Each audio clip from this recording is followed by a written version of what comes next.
Assalamualaikum warahmatullahi wabarakatuh. Selamat pagi, semangat pagi. Salam sejahtera untuk kita semua. Para peserta Tuton, pada pertemuan minggu ke-8 ini kita akan membahas mengenai menganalisis kebutuhan perubahan bagi organisasi. Jadi materi kita yang pertama untuk sesi 8 atau sesi terakhir ini yaitu menganalisis kebutuhan perubahan organisasi. Yang kedua itu adalah implementasi manajemen perubahan. Menganalisis kebutuhan perubahan, kita perlu mengidentifikasi faktual problem sesuai tipe perubahan organisasi. Yang pertama itu perubahan developmental, yaitu perubahan sederhana, peningkatan dari kondisi yang ada, masalah internal yang mudah dipecahkan, contohnya kinerja rendah, kualitas pelayanan, kemudian strategi. Itu ada pelatihan, peningkatan proses, dan komunikasi.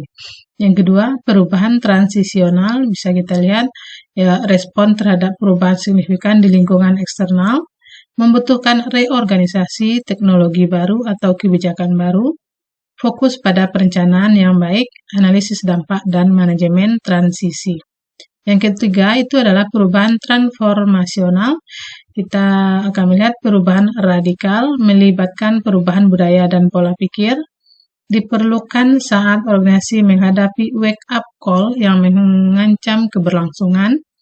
Contoh, transformasi PT Kereta Api Indonesia di bawah Ignatius Jonan. Analisis SWOT untuk perubahan organisasi. Yang pertama kita lihat dulu SWOT. SWOT itu terdiri dari strength, weakness, opportunities, dan threats. Strength atau kekuatan itu adalah faktor internal yang mendukung, contohnya sumber daya manusia yang andal, infrastruktur yang baik. Yang kedua, weakness atau kelemahan itu yaitu faktor internal yang menghambat seperti sumber daya manusia yang lemah dan kepemimpinan yang buruk dan lainnya. Yang ketiga, opportunities atau peluang, yaitu faktor eksternal yang mendukung. Contohnya kesetiaan pelanggan, permintaan meningkat. Yang keempat itu adalah threat atau ancaman, yaitu faktor eksternal yang menghambat.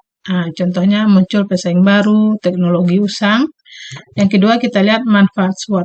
Yang pertama, identifikasi kekuatan dan kelemahan untuk strategi perubahan. Yang kedua, efektivitas dan efisiensi dalam perubahan. Yang ketiga, alat analisis yang mudah dan murah.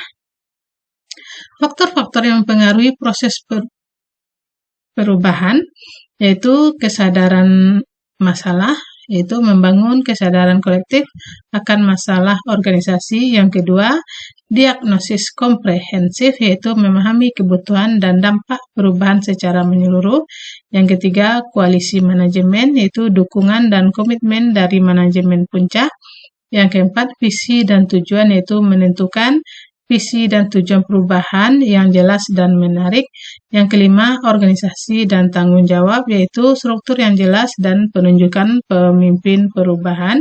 Yang keenam, manajemen waktu, yaitu perencanaan dan eksekusi perubahan dengan kerangka waktu yang realistis. Yang ketujuh, pelatihan dan sumber daya, yaitu mempersiapkan sumber daya manusia dan sumber daya yang diperlukan. Yang keenam, yang kedelapan yaitu komunikasi efektif, yaitu pertukaran informasi yang jelas, terbuka, dan tepat waktu.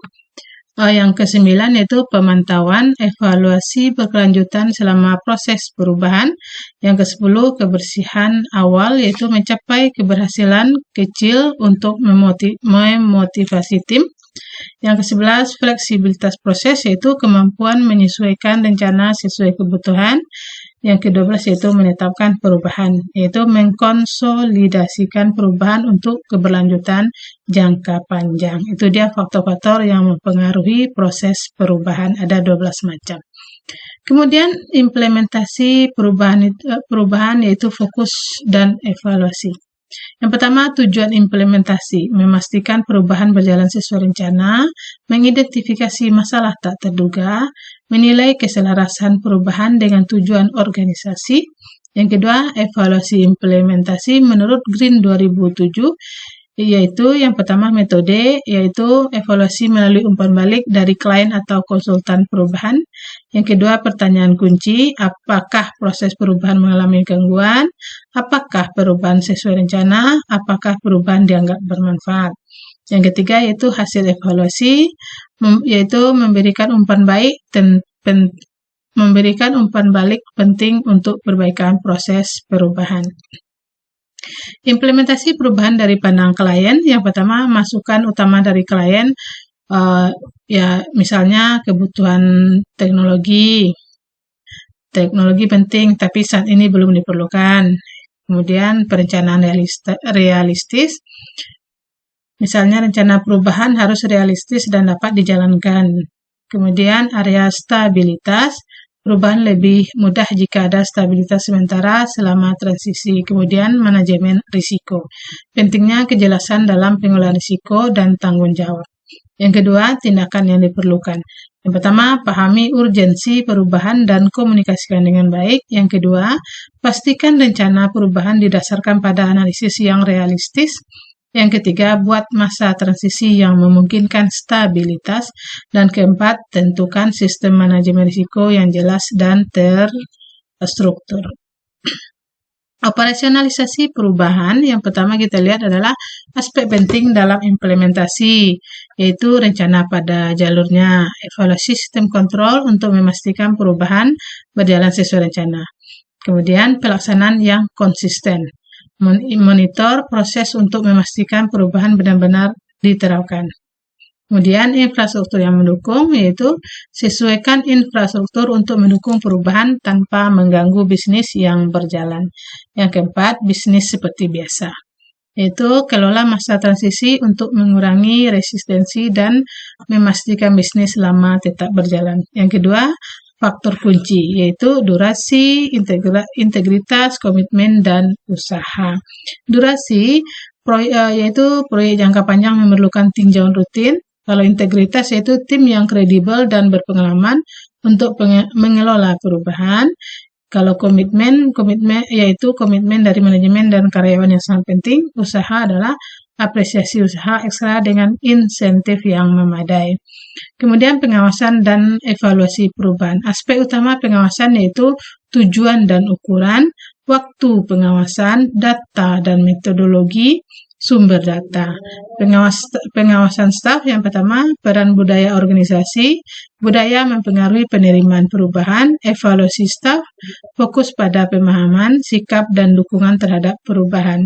Yang ketiga, metode pengumpulan data, yaitu gunakan wawancara, survei, dan FGD.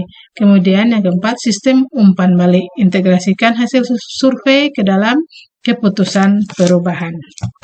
Oke, penjelasan lebih detail Anda diwajibkan untuk membaca modul manajemen perubahan. Semua peserta tuton diharapkan dapat mempelajari materi inisiasi dan materi tambahan yang diberikan, aktif dalam diskusi, dan berlatih dengan mengerjakan kuis yang diberikan.